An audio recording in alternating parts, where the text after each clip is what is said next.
வணக்கம் என்னாரே நட்புகளே, சகோதர சகோதரிகளே, என் அருமை மாப்பிள்ளைகளே. சிறு வருத்தத்தோடு அந்த வீடியோவை நான் பதிவு பண்ணுறேன். நான் இருக்கிறது திருச்செந்தூர் தான். இருந்தாலும் என்னால் போய் சாமி தரிசனம் பார்க்க முடியலை. அந்த திருச்செந்தூர் முருகனை என்னால் சந்திக்க முடியலை. எனக்கு அவர் அருள் கொடுக்கல. ஆனால் இதை குத்தி காட்டுற விதமாக என் கூடவே இருக்கிறவ, பத்தியா நேற்றே உன்னை நான் வர சொன்னேன், நீ வந்திருந்தேன்னா பார்த்துருக்கலாமே சாமி, இப்போ பத்தியா அப்படின்னு சொல்லி சொல்லி சொல்லி சொல்லி என்னைய வேதனைப்படுத்துகிறா. ரொம்ப மன கவலையில் தான் இருக்கேன் நான்.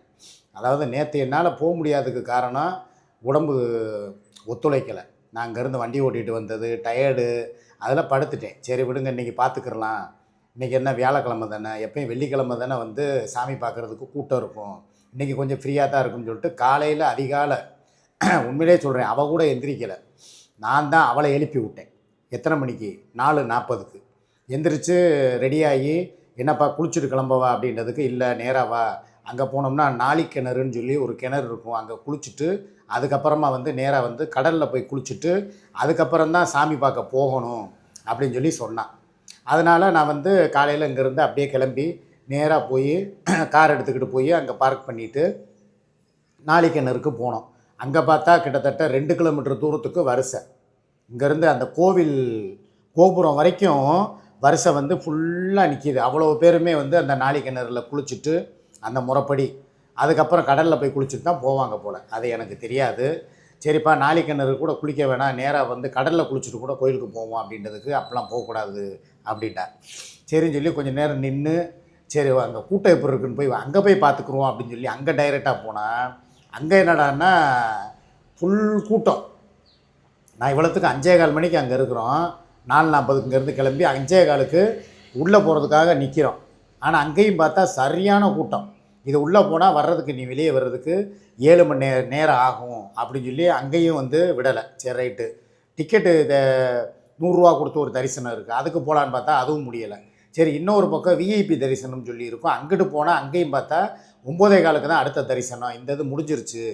இது இப்போ அந்த அப்போ பார்த்தா முருகனுக்கு அபிஷேகம் பண்ணி அந்த ஆராதனையெல்லாம் காட்டி அந்த சவுண்டு இங்கே கேட்குது, என் காதுக்கு கேட்குது. உள்ளுக்குள்ளே அபிஷேகம் பண்ணிக்கிட்டு இருக்காங்க. முருகனுக்கு அந்த இதெல்லாம் பண்ணுவாங்க தெரியுமா, மந்திரங்கள் ஓதி பண்ணுறது. நாங்கள் அந்த வாசலில் நிற்கிறோம், எங்கள் காதில் ஒலிக்குது. இதில் நீங்கள் கலந்துக்கிற முடியாது, 9:15 மணிக்கு மேலே உள்ளதுக்கு தான் உங்களுக்கு அடுத்த இது கிடைக்கும் அப்படின்னாங்க. சரி அப்படின்னு சொல்லிட்டு இந்த பக்கம் வந்தாச்சுங்க. வந்தால் அந்த கோயில் கோபுரத்துக்கு பக்கத்தில் ஒரு மயில் நல்ல தோகையை விரித்து அப்படியே ஆடுது, அப்படியே ஆடிக்கிட்டு இருக்கு. இவ ஆள் 3.25 அடி தான் இருக்கிறான். இவ போய் அதை எடுக்கிறா, அந்த மயிலை ஃபோட்டோ எடுக்கிறா. நான் சொல்கிறேன், இங்கே கொடுப்பா, நான் எடுத்து தர்றேன் அப்படின்னு சொல்லிட்டு, ஃபோனை கொடு அப்படின்றதுக்கு கொடுக்க மாட்டோம் அப்படின்ட்டான். நானே எடுத்துக்கிறேன் அப்படின்னு சொல்லிட்டு அவளாக எடுக்கணும்னு சொல்லி எடுத்தான். நான் கோவத்தில் வந்துட்டேன். நான் இப்போ நான் என்ன சொல்கிறேன்னா, ஒருத்தனால் இப்போ நீ நேர்த்திக்கடை வச்ச, உனக்கு சில வேண்டுதல்கள் இருந்துச்சு, மடிப்பிச்சை ஏந்துறேன்ட்ட, நேற்று மடிப்பிச்சை ஏந்தினேன், அதை வீடியோ எடுத்துக்கிட்ட, ஃபோட்டோ எடுத்துக்கிட்ட, கடலில் குளித்த அதை ஃபோட்டோ எடுத்துக்கிட்ட, எல்லாமே ஓகே தான். நீ வச்ச நேர்த்திக்கடனுக்கு நீ நிறைவேற்றிட்ட. கடவுளை போய் நேற்று 1 மணி நேரம் உட்காந்து அந்த கொடிமரத்துக்கிட்ட உட்காந்து இந்த கும்பிட்டாலாம். என்கிட்ட சொன்னான். அப்புறம் இன்னும் 2-3 பேர்கிட்ட ஃபோன்லேயும் பேசுகிறான். அதையும் நான் கேட்டேன். நான் போனேன், நேற்றே இந்த வர சொன்னேன், இந்த வரலை, நான் போனேன், எனக்கு கடவுள் நல்லா தரிசனம் கொடுத்துட்டாரு, முருகனை நான் நல்லா திருப்தியாக பார்த்துட்டேன். அதுபோல் 1 மணி நேரம் அங்கே உட்காந்து கொடிமரம் அது இதுன்னு சொல்லி அங்கே அந்த ஸ்பாட்டில் உட்காந்து நான் கண்ணீர் விட்டு அழுது என் மனவேதனையெல்லாம் இது பண்ணிட்டேன். Right, okay. நான் என்ன எதிர்பார்த்தேன்? நான் செஞ்சால் என்ன, நீ செஞ்சால் என்ன, எல்லாம் ஒன்று தான். இப்போ நான் இந்த நன்மை எனக்கு கிடைக்காம போயிடுமா? இப்போ கடவுளை நீ பார்க்குறதுக்கு உன்னை நான் அங்கேருந்து கூட்டு வந்திருக்கேன். ஒரு வாயில்லா ஜீவனை அங்கே ஒத்தையில் விட்டுட்டு வராமல் அதுக்கு ஒரு பாதுகாவலாக இருக்கணுங்கிறதுக்காக அதுக்கு ஒரு நன்மை செஞ்சுருக்கேன். இப்போ ஏக்கம் இல்லாமல் எங்கள் கூடவே இருக்குது எங்கள் பப்பு. இதுவே எனக்கு ஒரு பெரிய நன்மை தான். நான் எந்த நேர்த்திக்கடனும் நான் வைக்கலை. ஒருவேளை கடவுள் நேர்த்திக்கடை வச்சவங்களுக்கு தான் தரிசனம் கொடுப்பாரா, இல்லை எல்லாருக்கும் கொடுப்பாரா, எனக்கு தெரியலை. ஆக்சுவலாக நானும் இதே மாதிரி ஒரு நல்ல ஒரு நேர்த்திக்கடன், என் மகனுக்கு கல்யாணம் ஆகணும், அடுத்து குடும்பத்தோடு வரணும், என் பேரே நல்லா இருக்கணும், என் பிள்ளைய நல்லா இருக்கணும், நல்லபடியாக அவனுக்கும் ஒரு இந்த சாதாரணமாக இந்த மெடிக்கல் இதை மாதிரி இல்லாமல் ஒரு கடை வச்சு ஒரு நல்ல ஒரு வேலைக்கு அவன் போய் சம்பாரித்து அவனும் குடும்பமாக வாழணுங்கிற ஒரு நேர்த்திக்கடன் எனக்குள்ளே நான் இன்றைக்கி வைக்கிறேன். நான் இவ்வளவு நாள் வைக்கலை. இவ்வளவு நாள் வந்து இவளுக்காகவும் இவ பிள்ளைகளுக்காகவும் சரி நல்லா இருக்கட்டும் அப்படின்னு சொல்லி நம்ம நினச்சிக்கிட்டு இருந்தோம். இப்போ இதுலேயும் ஒரு விஷயம் அவள் சொன்னான். அதுக்காக நான் அவளை குறை சொல்ல விரும்பலை. என் பிள்ளைக்காகவும் தான் அவள் வந்து வேண்டிக்கிட்டேன்னு சொல்லி சொன்னான். இந்த மாதிரி வந்து என் பையனுக்கு ஒரு பிரச்சனை வந்தப்போ, முருகா உன் சன்னதியில் வந்து நான் மடிப்பிச்சை எடுக்கிறேன், இல்லை ஏதோ நேர்த்திக்கடன் செலுத்துறேன்னு சொல்லியிருப்பா போல். அதனால் அதுவும் நல்ல விஷயந்தான். இப்போ நானுமே அவள் விஷயத்தில் நானும் அவன் மகனுக்கு காலேஜுக்கு போனான், ஒரு நல்ல இடத்துல சீட்டு கிடச்சா. இப்போ அவள் நேர்த்திக்கடனை திருச்செந்தூர் முறையை நிறைவேற்றிட்டார். எனக்கு இன்னும் நான் நேர்த்திக்கடன் எதுவுமே வைக்கலை. ஆக்சுவலாக இது வரைக்கும் நான் யாருக்குமே எதுக்காகவும் நான் போய் நேர்த்திக்கடை வச்சதா ஒரு சரித்திரமே கிடையாது. இந்த தடவை ஃபஸ்ட்டு டைமாக முருகனை பார்க்க வந்திருக்கோம். முருகன் எனக்கு அருள் கொடுக்கலை. அவருடைய அருள் வந்து என்ன தான் அவர் சந்நிதி வாசல் வரைக்கும் வந்து அவர் மண்ணையே தொட்டு மிதித்தாலும் அதுக்கப்புறம் அவரை நேரடியாக போய் பார்க்குற பாக்கியம் எல்லாருக்கும் கொடுக்க மாட்டார் அப்படின்னு சொல்லி இவ சொல்கிறா. அது எந்த அளவுக்கு உண்மைன்னு சொல்லி எனக்கு தெரியலை. கடவுள் கொடுக்க நினச்சதை யாராலையும் தடுக்க முடியாது, சரியா? அதனால் என்னால் வந்து வந்தேன், இவ்வளோ தூரம் வந்துட்டோம். இப்போ வந்து ஒரு ஏமாற்றத்தோடு தான் நான் திரும்புகிறேன்.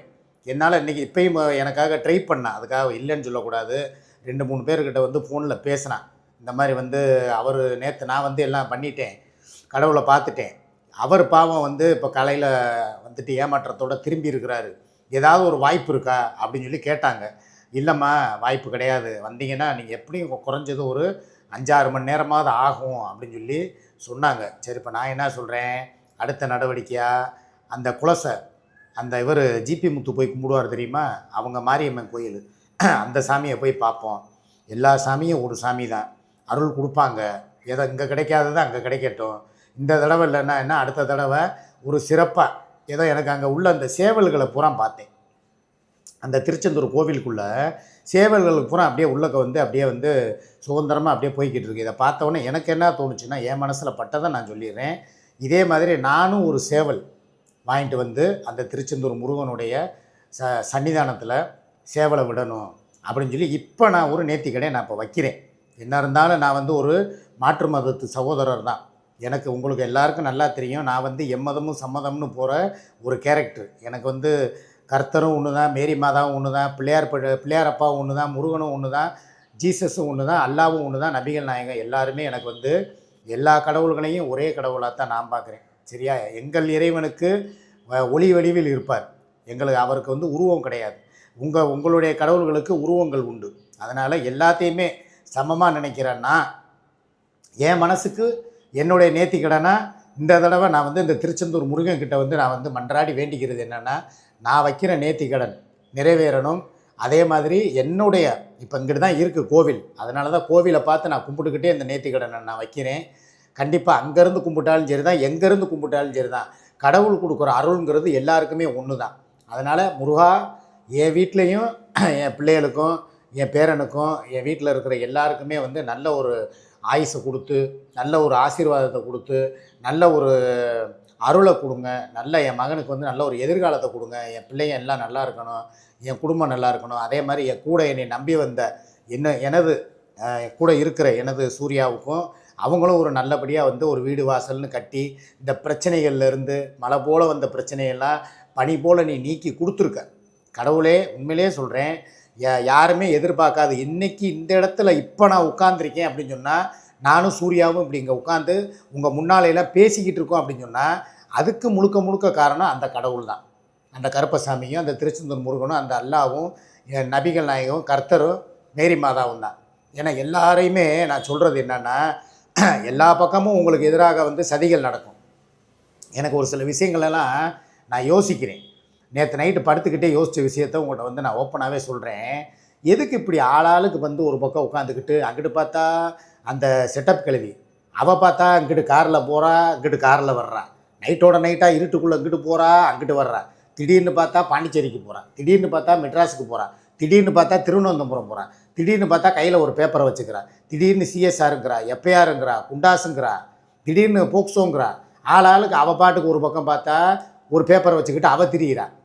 இங்கிட்டு பார்த்தா இன்னொருத்தவங்க வந்து பார்த்தா சென்னை பார்ட் 1, அவங்க ஒரு பக்கம் பார்த்தா நானும் ஒன்று வச்சுருக்கேன், நானும் ஒன்று பண்ணியிருக்கேன், நானும் நஷ்ட ஈடு வழக்கு போட்டிருக்கேன் அப்படின்னு சொல்லி இங்கிட்டு ஒருத்தவங்க, அங்கிட்டு ஒருத்தவங்க இன்னொரு பொண்ணு பார்ட் 2, அதை பார்த்தா நான் உன் குடும்பத்து மேலே வந்து நான் இதை பண்ணிடுவேன், அதை பண்ணிடுவேன், உன் பேரை மேலே அதை அந்த பேரை விஷயத்தை விடுங்க, குடும்பத்து மேலே வந்து சிஎஸ்ஆரை போட்டுருவேன், நானும் சம்மனை விட்டு அலைய விடுவேன் அப்படின்னு சொல்லி அங்கிட்டு ஒரு பக்கம், இங்கிட்டு ஒரு பக்கம் பார்த்தா ஒன்று மாத்திரையை போட்டு மரத்தை போட்டுக்கிட்டு போய் ஆஸ்பத்திரியில் போய் படுத்துக்கிட்டு நானும் அதை பண்ணிடுவேன் இதை பண்ணிடுவேன்னு சொல்லி வாரண்டு வரைக்கும் போயிடுச்சு. அங்கிட்டு பார்த்தா இவ பிள்ளைய பேசுனான்னு சொல்லி, ஏன்னா இதில் ஒரு நியாயம் இருக்குது. இவ பிள்ளை யார் எல்லாருமே சுற்றுமே பாருங்கள், ஒரு சரவுண்டு ஃபுல்லாக நான் சொல்கிறேன் எல்லாருமே ஒரு வளையத்துக்குள்ளே தான் இருக்கீங்க. எந்த வளையம்? சிக்கா சூர்யா சுமிங்கிற அந்த வளையத்துக்குள்ளே தான் சுற்றி வர்றீங்க. எல்லோரும் வர்றீங்க, ஏதோ ஒன்று பண்ணுறீங்க, ஒரு நல்லதை பண்ணுறீங்க, திடீர்னு பார்த்தா பகையாளி ஆகிடுறீங்க. உறவாக இருக்கீங்க, பகையாயிடுறீங்க. இதே கிளவி செட்டப் கிளவி வந்தப்போ என்ன பண்ணேன், யாரோ கூட அந்த கம்யூனிட்டி போஸ்ட்டு போட்டேன் பார்த்தேன், சூர்யா சுமின்னு நினைக்கிறேன், ஆமாம், அவள் கிளவி வந்தப்போ அப்படி தான் பண்ணான். வந்த ஜோருக்கு நாங்கள் தப்பு பண்ணிட்டேன், நான் பாவ மன்னிப்பு வந்து நான் வந்து வாங்கணும், இவங்களுக்கு வந்து இது பண்ணிட்டேன், பாவம் இப்படி ஆகி போச்சு அப்படி ஆகி போச்சுன்னு சொல்லி அதை வாங்கி கொடுக்க இதை வாங்கி கொடுக்க, ஹோட்டலுக்கு புரூக்ஃபீல்டு மஹாலுக்கு போக மாலுக்கு போக எல்லாம் பண்ணேன். திடீர்னு பார்த்தா அப்படியே எதிரி ஆகிட்டேன். திடீர்னு இங்கிட்டு பார்த்தா ஒருத்தவங்க வந்தாங்க, 1000 2000 சொல்லி 500 1000 சொல்லி சூப்பர் சாட்டு போட்டால் பார்த்தா அடுத்தடுத்து பார்த்தா இவங்க பகையாளி ஆகிட்டாங்க. அங்கிட்டு பார்த்தா ஒரு பகையாளி, இங்கிட்டு பார்த்தா ஒரு பகையாளி. இந்த பிள்ளை வந்து பார்த்தா மதுரைக்கார பொண்ணை பார்த்தா அந்த தங்கச்சி என்ன பண்ணுச்சு, கொண்டையை போட்டுக்கிச்சு, சட்டியை தூக்கி மண்டையில் மாட்டுச்சு, பிள்ளையார் வீடியோவுக்கு வந்து நாடி கட்டு போட்டுச்சு, நெத்திக்காசு வச்சுச்சு, கடைசியில் வந்து எங்களை ட்ரிகர் பண்ணி பண்ணி பார்த்துச்சு. முடியலைன்னு ஒன்று பிள்ளை விஷயத்தில் கையை வச்சு அதில் ஒரு பிரச்சனையாகி அது மூலியமாக வந்து இவ போய் ஒரு விஷயத்தை பண்ண, ஒரு பக்கம் அது ஓடிக்கிட்டு இருக்கு. இது நான் எதுக்கு சொல்ல வர்றேன்னா, எல்லாரும் ஆளாளுக்கு வந்துக்கிட்டு சிஎஸ்ஆர் எப்பயார், ஏன் உங்களுக்குன்னு ஒரு தனித்திறமை இல்லையா? ஏன் உங்களுக்கு வந்து ஏன் ஒரு நல்ல ஒரு பாட்டு பாடுங்க, இல்லை ஒரு வந்து விழாக்கு போடுங்க. இப்போ நாங்கள் என்ன பண்ணுறோம் பார்த்தீங்களா, உங்களை மாதிரி தான் 24 மணி நேரமும் உட்காந்து நல்லா 1 மணி நேரம் 2 மணி நேரம் சொல்லி 24 மணி நேரத்தில் யூடியூப் காலையில் திறந்தா போதும், 10 மணி 11 மணிக்கு ஆரம்பிக்க வேண்டியது, வரிசையாக பார்த்தா ஒன்று மாற்றி ஒன்று லைவு சுற்றுன்னு பார்த்தா பூரா லைவு, பூரா இங்கிட்டு ஒரு புரணி அங்கிட்டு ஒரு புரணி, நீ நல்லவளா நான் நல்லவளா, நீ பெரியாளா நான் பெரியாளா, நீ கெட்டவ நீ கேடு கெட்டவ, உங்ககிட்ட ஆடியோ இருக்கா என்கிட்ட ரெக்கார்டிங் இருக்குது, பூரா பார்த்தீங்கன்னா இதே வேலையாக தான் இருக்கிறாங்க. நானும் பார்த்துட்டேன். இப்போ நாங்களே நீங்கள் எங்களுக்கு பாருங்களேன் கண் கூட, நாங்களும் புரணி பேசுவோம், நாங்கள் இல்லைன்னு சொல்லலை. ஆனால் எப்போ பேசுவோம், என்றைக்காவது பேசுவோம், எப்போயாவது பேசுவோம், அதுவும் எங்கள் குடும்பத்துக்குள்ளேயே பேசிக்கிடுவோம். ஆனால் நீங்கள் இந்த குடும்பத்தை வச்சே தான் புரணியே பேசுகிறீங்க முழுக்க முழுக்க. நாங்கள் பேசினாலும் அப்பப்போ வீடியோ போடுவோம், கோயிலுக்கு போவோம், கணக்கம்பட்டி பிள்ளையார்பட்டி திருச்செந்தூர், வேறு ஏதாவது வேளாங்கண்ணி போயிருக்கோம், நாகூர் போயிருக்கோம். நாங்கள் போகாத கோவில் ஒன்று சொல்லுங்கள் பார்ப்போம். அந்த அந்த இந்த கோயில் முதற்கொண்டு தூண்டிகருப்பு கோயில், பாண்டிமுனி, அதுக்கப்புறம் என்ன எல்லா கோயிலுக்கும் போயிருக்கோம். இப்போ கூட முதலக்குளம் 18ஆம் பட்டி கருப்பசாமி கோயில், இப்படி வந்து நாங்கள் வந்து கோயிலாக விழாக்கு வீட்டில் பாருங்கள், மத்தியானம் 12:30 மணி 1 மணிக்கு பார்த்தா வீடியோ, குழம்பு எப்படி வைக்கிறது, மீன் குழம்பு கறி குழம்பு ஏதோ ஒரு குழம்பு வச்சு வீடியோ போடுறோம். அதுக்கப்புறம் ஹோட்டல் சாப்பாடே வாங்கிட்டு வந்தாலும் அதையாவது உட்காந்து சாப்பிட்டா மாதிரி வீடியோ போடுறோம். இது போக நான் வர்றேன் 6 மணிக்கு ஒரு காமெடியாக ஏதோ ஒன்று பேசுகிறேன். அதே மாதிரி அவள் என்ன பண்ணுறா, மசாலா வியாபாரம் பார்க்குறான். இப்போ பழையசெல்லாம் விட்டுருங்க, முன்சப்பானே டயம். அவனும் ஒரு காலத்தில் சரக்கை போட்டு குடிச்சிட்டு யாரையாவது திட்டுனதெல்லாம் ஒரு காலம், திருந்திட்டான்ல, வருந்தினான்ல, இனிமேல் அடுத்த கட்ட நகர்வை நோக்கி போகிறான்ல. சரி நம்ம இப்படியே போய்கிட்டு இருக்கக்கூடாது, குடும்பம்னு ஒன்று இருக்குது, பிள்ளைங்க இருக்காங்க, அவன் எதிர்காலம் இருக்குது, அவனை படிக்க வைக்கணும், ஒரு நல்ல காலேஜில் சேர்க்கணும் அப்படின்னு சொல்லி யார் காலில் வேணாலும் விழுகிறான்ல. ஒரு அடமெண்ட்டாக போகாமல் எல்லாரையுமே சரி வாங்க நாங்கள் பண்ண தப்பாக மன்னிச்சுக்கோங்க, உங்கள் காலில் விழுகிறேன் கெஞ்சிரான்ல. எதுக்காக? தான் பிள்ளையரோட எதிர்காலத்துக்காகவும் தனக்குன்னு ஒரு சொந்த வீடு வேணும். நீங்கள் இப்போ இவ்வளோ தூரம் நீங்கள் எல்லாம் சுற்றி முற்றி வந்து பேசிக்கிட்டு இருக்கீங்களே, உங்கள் எல்லாருக்கும் சொந்த வீடு இருக்குல்ல. நான் பொதுவாகவே சொல்கிறேன், அந்த அம்மா செட்டப்பு கிளவி எடுத்துக்கோங்க, நான் ஒரு 150 கோடிக்கு நான் வந்து கோடீஸ்வரி அப்படின்னு பார்த்தா அங்கிட்டு ஒரு வீடு அங்கிட்டு ஒரு வீடு அங்கிட்டு ஒரு வீடு, காரு பங்களா, எல்லா வாழ்க்கையும் நல்லா தானே இருக்குது. அதே மாதிரி இன்னொருத்தவங்களையும் எடுத்துக்கிடுவோம், எல்லார் வாழ்க்கையும் நல்லா தானே இருக்குது. அதே மாதிரி இன்னொரு பொண்ணு எடுத்துக்கிடுவோம், சென்னையில் இருக்கிறவங்க அதே பொண்ணு எடுத்துக்கோங்க, எல்லார் வாழ்க்கையும் நல்லா தானே இருக்குது, சொந்த வீடு வாசல் எல்லாம். சரி இவ தான் ஒரு வீடு தான் கட்டிட்டு போகிறாளே, நாங்கள் என்ன போய் என்ன கோடிக்கணக்கிலையா வந்து பல கோடிக்கை போட்டு அஸ்திவாரம் தோண்டி பல அடுக்குமாடி வீடை கட்டி அதிலேயே வாழ போகிறோம்? இல்லை வாழ தான் நான் போகிறேன்னா, ஏதோ ஒன்று இருக்கிற காலத்தில் நான் கொஞ்ச நாள் அங்கே இருப்பேன், அதுக்கப்புறம் கபஸ்தான் குழிக்குள்ளே போயிட்டேன்னா எனக்கு யார் இருக்கா, முடிஞ்சிச்சு, மூடி விட்டுட்டு பாத்தியா ஓதி ஊதுவத்தியை பொருத்தி வச்சுட்டு அந்த சாப்டரை க்ளோஸ் பண்ணிட்டு அவள் பாட்டுக்கு அவள் புலம்பை பார்த்துட்டு போகிறான். ஒரு வீடு அதை பார்த்தா பூமி பூஜை போட்டால் அதை ஒரு ஃபோட்டோ எடுத்து போடுறது. இடம் வாங்கிட்டாங்க, பூமி பூஜை போட்டாங்க, போரை போட்டாங்க, கரண்ட் இழுத்துட்டாங்க, பேஸ்மட்டத்தை போட்டு கட்டி ஏற்றிட்டாங்கங்கிறது இல்லை. நான் கேட்குறேன், யாருமே இப்போ இதே மாதிரி இதே யூடியூப்பில் இருக்கிறவங்க எத்தனையோ சகோதரிகள், எத்தனையோ ஆட்கள், செலிபிரிட்டிகள்லாம் வந்து வீடு கட்டலையா? அதுக்கு பால் காய்ச்சலையா? ஏன் கரகாட்டக்கார அம்மா, அந்த ஒரு அம்மா கூட, அந்த அம்மா பேர் என்ன, அது கூட வந்து இப்போ சமீபத்தில் வீடு கட்டி விழாக்கு போட்டாங்க. அதுக்கப்புறம் என் தங்கச்சி அது வீடு கட்டி போட்டுச்சு. எல்லாருமே தான் வீடு கட்டுறாங்க. நாங்கள் ஒருத்தவங்க தான் இந்த யூடியூப்பில் வீடு கட்டுறோமா சொல்லுங்கள்? இல்லை நாங்கள் மாத்திரம்தான் வந்து யூடியூப்பில் வந்து அப்படியே சொகுசாக வாழ்ந்து அதில் சம்பாரித்து வீடு கட்டுறோமா? மற்றவங்களாவது ஏதேதோ ஒரு கரகாட்டம் ஆடினது இல்லை வந்து ஒரு வேறு மாதிரி ஒரு பேச்சு திறமையினால் கட்டியிருக்காங்க. நாங்கள் உங்களோட திட்டு வாங்கி வாழ்க்கை பூரா என்னை புரோக்கருங்கிறீங்க, மாமாக்காரங்கிறீங்க, இவளை வந்து சிங்கப்பூருங்கிறீங்க, ஐட்டங்கிறீங்க, மூத்திரச்சந்துங்கிறீங்க, கெட்ட வார்த்தை எவ்வளவோ பேசுகிறீங்க, பேடு கம்பிட்டு எம்புட்டோ பண்ணுறீங்க. எல்லாத்தையும் சகிச்சுக்கிட்டு வாழ்க்கையில் அவமானப்பட்டு வீடு கட்டுற ஒரே ஆத்மா நாங்கள் 2 பேரும் தான். அதையே வந்து நீங்கள் வந்து இவ்வளோ தூரம் வந்து ரொம்ப அதில் ட்ரிகர் பண்ணி விட்டு எங்களை வாயை பிடுங்கி ஏதாவது ஒன்று பேசுனா நீங்கள் ஒன்று சொல்கிறீங்க, பதிலுக்கு நாங்கள் ஒன்று பேசுனா உங்கள் வீடியோவை பூரா அழைச்சி விட்டுவிட்டு எங்கள் வீடியோ மாத்திரம் இப்போ அதை டவுன்லோடு பண்ணி கொண்டு போய் எங்களுக்கு பிரச்சனையை உருவாக்குறீங்க. இப்படித்தானே எங்களுக்கு வந்த பிரச்சனைகள். எங்களுக்கு வேறு ஏதாவது இந்த யூடியூப்பில் பிரச்சனை இருக்கா? கோயம்புத்தூர் பிரச்சனை எப்படி வந்துச்சு? மதுரை பிரச்சனை எப்படி வந்துச்சு? இப்போ அடுத்து இப்போ எங்களுக்கு இந்த வரப்போன பிரச்சனை எப்படி வந்துச்சு? கொஞ்சம் யோசிச்சு பாருங்கள். எல்லாமே எங்கள் வாயை பிடுங்குறது. நாங்கள் வாட்டுக்கு சிவனேன்னு எங்கள் வழியை பார்த்துட்டு போகிறது. ஆனால் எங்களை விடுறதில்ல. உட்காந்துக்கிட்டு எதையாவது ஒன்று பேசி எங்களை ட்ரிகர் பண்ணி விட்டு அதில் வார்த்தைகளை வாங்கி அதை வந்து டவுன்லோடு பண்ணி எங்களை இதை பண்ணுறது, அதை பண்ணுறது. ஆனால் நாங்கள் மாத்திரம் ஏதாவது ஒன்று எங்களை பற்றியோ எங்கள் பிள்ளைகளை பற்றியோ பேசிட்டா அதை போய் நாங்கள் ஒரு கம்ப்ளைண்ட் கொடுத்து ஒரு சிஎஸ்ஆரை எஃப்ஐஆரை மாற்றுங்கன்னு சொன்னால் மாத்திரம் வரைஞ்சி கட்டிக்கிட்டு வந்துடுறது.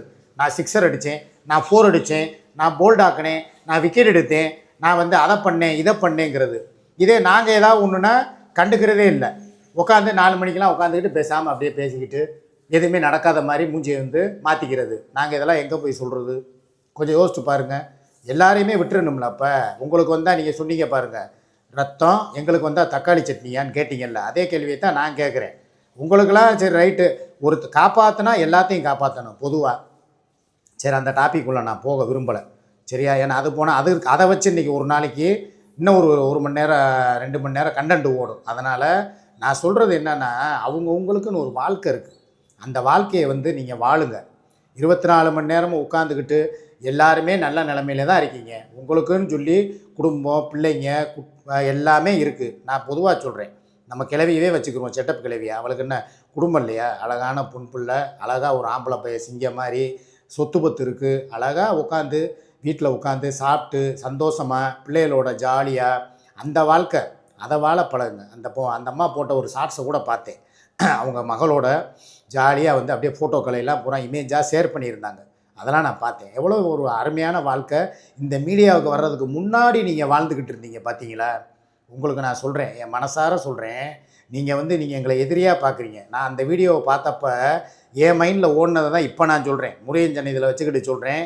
இதில் எந்த ஒரு துளி அளவுக்கு கூட பொய் கிடையாது, உண்மையை சொல்கிறேன். அந்த ஃபோட்டோ ஷார்ட்ஸை நான் பார்த்தேன். யார், நம்ம செட்டப் கிழவியோடைய அந்த வீடியோவை பார்த்தேன். அவங்க வந்து அந்த மீடியாவுக்கு வர்றதுக்கு முன்னால் எடுத்த அந்த இமேஜ், அந்த வீடியோ, அதை வந்து ஒரு ஷார்ட்ஸாக தொகுப்பாக போட்டிருந்தாங்க. எவ்வளவு சந்தோஷமான வாழ்க்கை வாழ்ந்துக்கிட்டு இருந்தீங்க. எதுக்கு இப்போ வந்து ராத்திரியும் பகலுமா இங்கிட்டு இருந்து அங்கிட்டு ஓடி, அங்கிட்டு இருந்து இங்கிட்டு ஓடி, இருட்டு வாழ்க்கை, ஒரு திருட்டு வாழ்க்கை, ஒரு எப்போ யார் வருவாங்களோ அப்படிங்கிற ஒரு பயத்தில் வாழ்க்கை. இதெல்லாம் எதுக்கு தேவையா? நிம்மதியாக நீங்களாக உங்கள் வேலையை பார்த்து நீங்களாக ஜாலியாக உங்கள் குடும்பத்தோடு வாழ்கிறதுக்கு இருக்கிற நாள் ஒரு தடவை தான் பிறக்க போகிறோம், ஒரு தடவை இறக்க போகிறோம். அந்த நாட்களில் குழந்தை குட்டியோட பிள்ளைகளோட சந்தோஷமாக அந்த லைஃப்பை கழிங்க. எதுக்கு ஹோட்டலாக சாப்பிட்டுக்கிட்டு என்ன தான் நீங்கள் போய் ஒரு கோர்ட்யார்டு ஹோட்டல்லையோ இல்லை ஒரு 5 ஸ்டார் ஹோட்டல்லையோ போய் அப்படியே நவநாகரிகமாக அப்படியே அந்த ஸ்பூனில் எடுத்து சாப்பிட்டாலும் உங்கள் வீட்டில் போய் நீங்கள் உட்காந்து சோறு போட்டு உங்கள் பிள்ளை குட்டியோடு சாப்பிட்ற அந்த ஒரு இது வருமா? அந்த ஒரு சாப்பாட்டுக்கு உண்டான நிகர் வருமா? யோசிச்சு பாருங்கள். இந்த அலைச்சல்லாம் உங்களுக்கு தேவையா? அவங்கவுங்க வேலையை பார்த்துக்கிட்டு போனால் இவ்வளோ பிரச்சனைகள் தேவையா? ஏன் என்ன வந்து யாருமே வந்து அதை புரிஞ்சுக்கிற மாட்டேங்கிறீங்க? நாங்களே என்ன சொல்கிறோம், எங்கள் வாழ்க்கையை வாழ விடுங்கன்னு தான் சொல்கிறோம். இப்போ கூட அந்த மதுரைக்கார பொண்ணு எவ்வளவோ வீடியோக்கள் போட்டுக்கிட்டு இருந்துச்சு. எங்களையும் தான் கழுவி ஊற்றுச்சு, ட்ரோல் பண்ணிச்சு, என்னென்னமோ பண்ணுச்சு. நாங்கள் ஏதாவது அதை பற்றி கண்டுக்கிட்டோமா? இல்லை. இன்றைக்கி பார்த்தீங்களா, இருட்டுக்குள்ளே உட்காந்துக்கிட்டு எங்கே இருக்கோங்கிறதே இடத்த காட்டாமல் ஒளிஞ்சு மறைஞ்சு இந்த மாதிரி வீடியோக்கள் போட்டுக்கிட்டு வாழணுமா? நீங்களும் ஜாலியாக வீடியோக்கள் எவ்வளவோ உங்களுக்கும் திறமை இருக்குல்ல, நல்ல நல்ல வீடியோக்கள் போடலாம்ல. அந்த மதுரைக்கார தங்கச்சிக்கு தான் சொல்கிறேன் நான். நல்ல நல்ல வீடியோக்கள் போட்டு ஜாலியாக இருந்திருக்கலாம்ல. எதுக்கு வந்து எல்லாருமே ஒருத்தவங்க மேலே ஒருத்தவங்க வன்மம், ஒருத்தவங்க மேலே ஒருத்தவங்க பகை வளர்த்துக்கிட்டு நீங்கள் உன்னைய நான் உள்ளதெல்லாம் விட மாட்டேன், யாரோ கொடுக்குற ஐடியாவில் நீங்கள் போய் சிக்கிடுறீங்க. கொஞ்சம் யோசிங்க. நீங்கள் எல்லாருக்கும் தான் சொல்கிறேன். அவங்கவுங்க உசுப்பேற்றி விட்டுட்டு போயிடுவாங்கங்க. இப்போ என் தங்கச்சி மெரிசிமாவே எடுத்துக்கிடுவோம். நான் பேர் சொல்லி பேசுகிறதுல எந்த தப்பும் இல்லை. எங்களுக்குள்ளே இருந்த ஒரு நட்பு, எங்களுக்குள்ளே இருந்த ஒரு சகோதரத்துவம், எவ்வளோ நாங்கள் எப்படி இருந்தோம், இதெல்லாம் யாருக்கு எடுத்தா தெரியுமா? இந்த பேடுக்கை மட்டும் போட்டு பொறாமையில் பொங்குனவங்க பண்ண வேலை தான் இது. எங்களுக்கு உதவி செஞ்சதை பார்த்து நீங்கள் ஏன் உதவி செய்கிறீங்க, செய்யாதீங்க அப்படின்னு சொல்லி ஆரம்பித்து விட்டு, அவங்களுக்கு என்ன நல்லா தானே சம்பாதிக்கிறாங்கன்னு சொல்லி அந்த அம்மா மனசை கொஞ்சம் கொஞ்சமாக மாற்றி அதை கரைச்சி விட்டு எங்களுக்கு அவங்களுக்கு பகையாக்கி எங்கள் மேலேயே சில வழக்குகளையும் சில வந்து இதையும் போடுற அளவுக்கு கொண்டு வந்து விட்டுவிட்டாங்க. இதே மாதிரி தான் அந்த சுமியும் மன்னார்குடியும் சந்தோஷமாக தான் இருந்தாங்க. இதை யாருக்கு எடுத்தது? இங்கேருந்து அங்கே போய் கமெண்ட்டை போடுறது. இப்போ என்கிட்டையும் தான் வந்து பொருத்தி போட்டாங்க மன்னார்குடியை பற்றி. உங்கள் பேரனை வந்து என்ன இருந்தாலும் இப்படி பேசுனது தப்பு தான், எப்படி இப்படி பேசலாம், எப்படி இப்படி சாபம் கொடுக்கலாம் அப்படின்னு சொல்லி என்கிட்ட ஏற்றி விட்டாங்க. அதுக்கப்புறம் இதில் நான் ஏதாவது ஒரு 2 வார்த்தையை விட்டுருந்தேன்னா என்ன இருக்கும் தெரியுமா? அந்த பிள்ளை என் கூட சண்டைக்கு வரும், அது ஒரு லைவை போட்டு என்னை கெட்ட வார்த்தையில் திட்டும். இப்போ தான் அந்த பிள்ளைக்கும் எங்களுக்கும் உள்ள அந்த ஒரு நட்பு, அது டோமருங்கிறதும் நான் மன்னாருங்கிறதும் ஒரு நல்ல ஒரு இதாக போய்கிட்டு இருக்குது. அதையும் கெடுக்கிறதுக்கு பிளான் போட்டு வந்தானுங்க. அப்படி நடக்குது, இப்படி நடக்குது, உங்கள் பேரன் இப்படி பேசிட்டாங்க. ஒன்றுமே சொல்லலை அந்த பிள்ளை.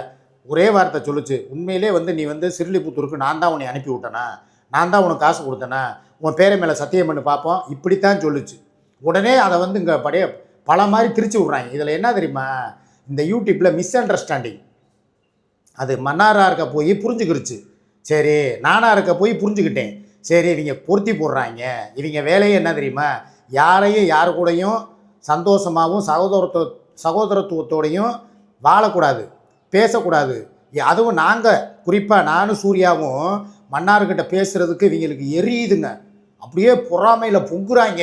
என்னடா அது, இவங்களை யாருக்கிட்டேயுமே அண்டை விடாமல் தனிமரமாக இவங்களை வந்து நம்ம வந்து ட்ரிகர் பண்ணிக்கிட்டு இருந்தோமே, இன்றைக்கி வந்து மன்னாருங்கிற ஒரு பிள்ளை வந்து நாங்கள் அப்படி தான், நான் உதவி செய்யத்தான் செய்வேன், கூட உன் வேலையை பாரு, இப்படி தான் என் தங்கச்சி மெர்சின்னு சொல்லிக்கிட்டு இருந்துச்சு ஒரு டயத்தில். ஏம்மா தங்கச்சி மெர்சின்னு சொல்கிறதுக்கு நீ எதுவும் தப்பாக நினச்சிடாதம்மா. நான் இப்போது எனக்கு அந்த மாதிரி இந்த சென்னைக்காரம்மா பார்ட் 1 பார்ட் 2லாம் சொல்கிறது பிடிக்கலை. பொதுவாக சொல்கிறேன் நான். ஏன்னா என் மனசில் உள்ளதை நான் பேசணும். அப்படித்தான் அவங்களும் இருந்தாங்க. அவங்களையும் இன்றைக்கி கெடுத்து எங்களுக்கு உதவி செய்ய விடாமல் பிரிச்சுட்டாங்க. எங்களை வந்து இவங்க டார்கெட் என்ன தெரியுமா? எங்களுக்கு யாரும் உதவி செய்யக்கூடாது, எங்களை யாரும் நல்லவங்கன்னு சொல்லிடக்கூடாது, எங்களை இவங்க வந்து டார்கெட் பண்ணி யார் மூலியமாவது ஜெயிலுக்கு அனுப்பணும். இதுதான் இவங்களுடைய திட்டமே. ஆனால் அதிலேருந்து நாங்கள் முறியடித்து வெளியே வர இவங்களுக்கு எப்படின்னா உள்ளுக்குள்ளே அப்படியே பச்சை மிளகா விட்டு அப்படியே சொருகி அப்படியே குச்சியை விட்டு ஆட்டினா மாதிரி இருக்குது இவங்களுக்கு. உண்மை அதுதான். ஆனால் வந்து நல்ல நட்புகள் எவ்வளோ பேர் இருக்காங்கங்கிறத நான் 2 நாள் லைவ் வராமல் 3ஆவது நாள் வந்தப்போவே நான் தெரிஞ்சுக்கிட்டேன். சரி, இவ்வளோ விஷயங்கள் இருக்கா, இவ்வளோ பேர் நம்மளுக்காக தவிக்கிறாங்களா, ஏங்குறாங்களா அப்படிங்கிறத நான் கடிச்சிக்கிட்டேன். கெட்டவனும் இருக்கான், ஆனால் கேடு கெட்டவன் தனி. அவன் வந்து இந்த ஜேவி இந்த மாதிரி ஒரு குரூப் இருக்குது, அப்படியே குரூப் போட்டு ஏற்றி விடுறதுக்கு. ஆனால் கெட்டவனும் இருக்கான். ஆனால் கெட்டவன் என்ன நினைக்கிறான் தெரியுமா? ஏன்னா இத்தனை நாள் இந்த ஆளை கலாச்சி விட்டோம், இத்தனை நாள் இந்த ஆளை வந்து நம்ம வந்து திட்டணும், இன்றைக்கி நம்மளுக்கு திட்டுறதுக்கு ஆள் இல்லையே, நம்ம போதைக்கு ஊறுகால் இல்லாமல் போயிடுச்சே அப்படின்னு சொல்லித்தான் பல பேர் நம்மளை வந்தவொடனே ஐ மிஸ் யூ மாமா அப்படின்னு பேடுக்க மட்டும் போடுறவனே போடுறேன். இதெல்லாம் உண்மைங்க. ஆனால் அதுலேயும் வினையை முடிச்சவன் சில பேர் இருக்கான். இதெல்லாம் நான் எதுக்கு சொல்கிறேன்னா, எனக்கு இந்த இடத்துல வந்து எனக்கு பேசணும்னு தோணுச்சு. அதனால் இவ்வளவு பேசியிருக்கேன். எவ்வளோ நேரம் ஆச்சுன்னு கூட நான் பார்க்கல, இப்போ தான் பார்க்குறேன். அதனால் இந்த முருகன் சந்நிதியில் வச்சு நான் ஒரு விஷயம் நான் இப்போ முடிவெடுத்திருக்கேன். எல்லாரும் அவங்கவுங்க வேலையை பாருங்கள், அவங்கவுங்களுக்கு என்ன வருதோ அந்த திறமையை காட்டி இந்த மீடியாவுக்குள்ளே உங்களால் முடிஞ்சதை செய்யுங்க, முடிஞ்சதை நல்லது பண்ணுங்கள், முடிஞ்ச வீடியோக்களில் மக்களை என்டர்டெயின்மெண்ட் பண்ணுங்கள், புறணியை நிப்பாட்டுங்க. நான் சொல்லக்கூடிய ஒரே வார்த்தை தான், யார் மேலே யாரும் வன்மம் காட்ட வேணாம், பகைமையை வளர்க்க வேணாம். அவங்கவுங்களுக்குன்னு ஒரு வாழ்க்கை இருக்குது, அதை வாழுங்க. நல்லா வீட்டில் சாப்பிடுங்க, சந்தோஷமாக நல்லா பிள்ளைக்குட்டியோடு என்ஜாய் பண்ணுங்கள், பொழுதுபோக்காக இருங்க. மைண்டில் மன உளைச்சலை ஏற்றிக்கிறாதீங்க. இப்போ சில பேர்லாம் நைட்டு படுத்தா தூக்கமே வர்றதில்லை போல். நாளைக்கு என்ன பேசுவோம், நம்ம மேலே இந்த அலிகன்ஸ் வச்சுருக்காங்களே, நம்ம எப்படி அதை வந்து நம்ம மாற்றுவோம், இவங்க இந்த ரெக்கார்டு போட்டிருக்காங்களே, நம்ம என்ன ரெக்கார்டை போட்டு அதை மேனேஜ் பண்ணுவோம், நம்ம உண்மையிலே உங்களுக்கு பேசணும்னு சொல்கிறதா பேசலைங்கிறதா, நம்ம உண்மையிலே யாருக்கு சப்போர்ட் பண்ணுறோம் பண்ணலை, இதே திங்கிங்லேயே உங்களுக்கு தூக்கம் வர்றதில்ல. எல்லாத்தையும் மறந்துடுங்க, எல்லாத்தையும் அழிச்சிருங்க. அழிச்சிட்டு உங்கள் வாழ்க்கை என்னங்கிறத நீங்கள் யோசிங்க. இன்றைக்கி நம்மக்கிட்ட வந்து நம்மளை ஆண்டவன் நல்லா வச்சுருக்கேன், செல்வ செழிப்போட, நல்ல ஒரு கையில் 4-5 செல்ஃபோன், வீடு, காரு, பங்களா, வாழ்க்கை, பிள்ளை, குட்டி எல்லாம் சந்தோஷமாக இருக்குது. இதையே நம்ம இந்த வந்து ஒரு குறுகிய வட்டத்துக்குள்ளே போட்டு நம்ம அடைக்கணும். அதிலேருந்து வெளியே வருவோம், சுதந்திர பறவையாக இருப்போம் அப்படின்னு சொல்லி நீங்கள் முடிவு எடுங்க. உண்மையிலே சொல்கிறேன், உங்களுக்கு மன உளைச்சலே வராது. இந்த விஷயம் ஒருத்தன் வருவேன், இந்த கமெண்ட் போடுறவன் ஏற்றி விடுறதுல தான் நீங்கள் பூரா குழம்பி போயிருக்கீங்க. எல்லாத்தையும் தூக்கி கலட்டி, நான் அப்படித்தான், மன்னார் பேசுது பார்த்தீங்களா, அது ஒரு உதாரணமாக எடுத்துக்கங்க. அப்படித்தான், இதுதான் என் வாழ்க்கை அப்படின்னு போங்க. இப்போ மன்னார் என்ன எவனாவது கலாய்க்கிறானா? எவனாவது வந்து நீ சிக்கா சூர்யாவுக்கு சப்போர்ட் பண்ணுறேன்னு சொல்லி எல்லோரும் வந்து ஓடிட்டாங்களா? இல்லை வந்து அந்த அம்மாவுக்கு வந்து வேடு கமெண்ட் போடுறாங்களா? இல்லை, நான் இப்படித்தான், என் விருப்பம் அப்படின்னு சொல்லி இன்றைக்கி துணிஞ்சு உட்காந்துச்சு. இன்றைக்கி பார்த்தீங்களா, அந்த பிள்ளைக்கு ஒரு லைவில் எத்தனை பேர் வர்றாங்க, எவ்வளோ குட் கமெண்ட் வருது, எவ்வளோ பேர் உன் துணிச்சலுக்கு பாராட்டுங்கிறாங்க. அந்த பாணியை ஃபாலோ பண்ணுங்கள், ஃபாலோ பண்ணி மாறுங்க. உங்களுக்கு பிடிச்சவங்களுக்கு நீங்கள் ஹெல்ப் பண்ணுறீங்களா, என் விருப்பம், என் துட்டு, என் மணி, என் டப்புன்னு போங்க, உங்கள் வாழ்க்கை சிறப்பாக இருக்கும். இல்லை இவங்களை நம்பினீங்கன்னு வைங்க, உங்களை தொப்புக்கடின்னு இப்போ அப்படியே மன உளைச்சலே தான் வச்சுருப்பாங்க. சேஞ்ச் பண்ணுங்கள், உங்கள் விருப்பம், உங்கள் வாழ்க்கையை நீங்கள் வாழுங்க. ஓகேவா? பாய்.